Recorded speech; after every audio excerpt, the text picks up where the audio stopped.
प्रिय छात्रों, आज का जो हमारा टॉपिक है वो है इलेक्ट्रॉन न्यून यौगिक।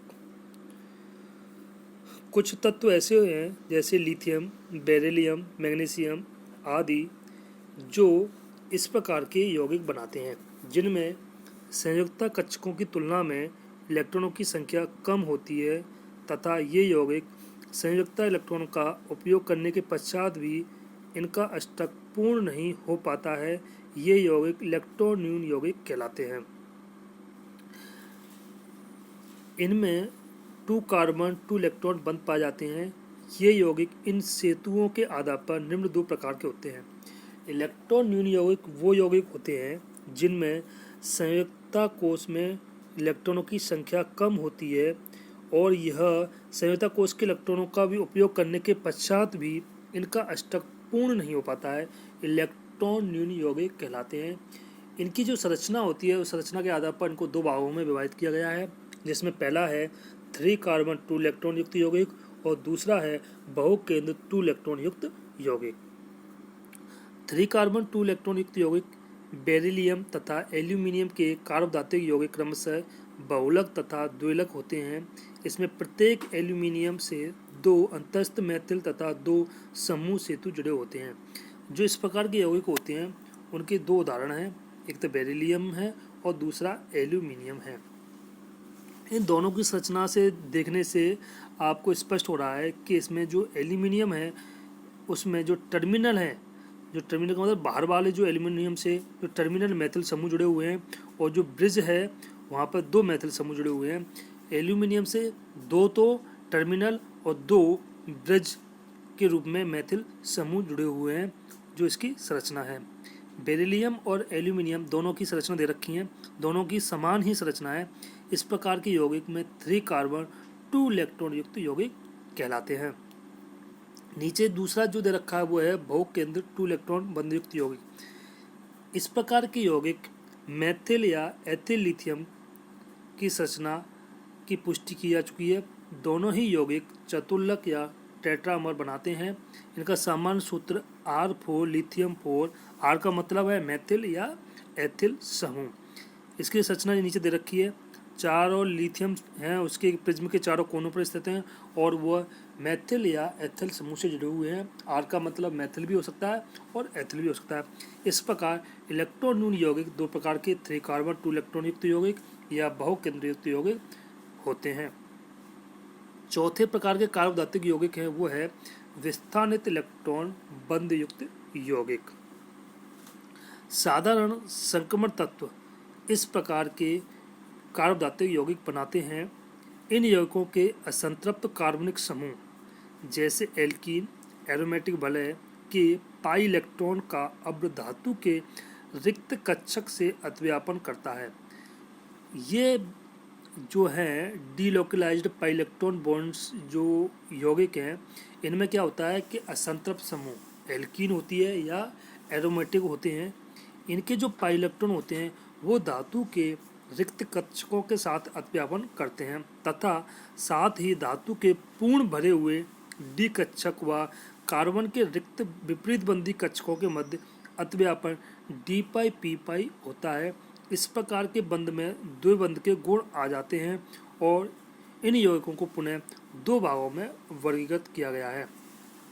जो इस प्रकार के यौगिक हैं, इन यौगिकों में क्या होता है कि जो असंतृप्त यौगिक हैं वो उनके पाई इलेक्ट्रॉन धातु के साथ में और धातु के भरे हुए कक्षक कार्बन के रिक्त कक्षकों के साथ में अतिव्यापन करते हैं, जिसे हम डी पाई पी पाई अतिव्यापन करते हैं। और इनके बीच में जो एक द्विबंध जो बंध होता है उसमें द्विबंध की प्रॉपर्टी आ जाती है और इसके आधार पर इन यौगिकों को 2 भागों में बांटा गया है।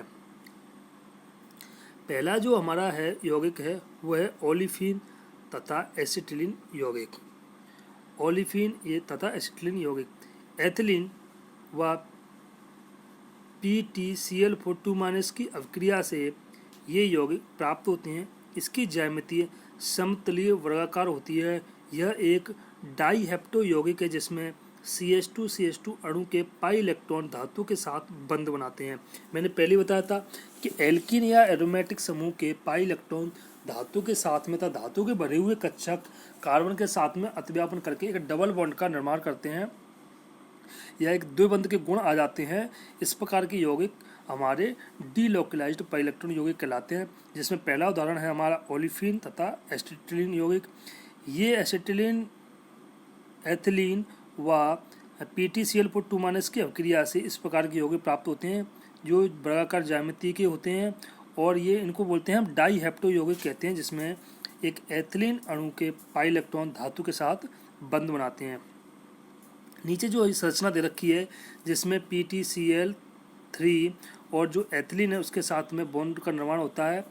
पहला इसमें एक दे रखा ए, इसमें ओलिफिन के पाई कक्षक का धातु के रिक्त कक्षकों के साथ अतिव्यापन हो रहा है।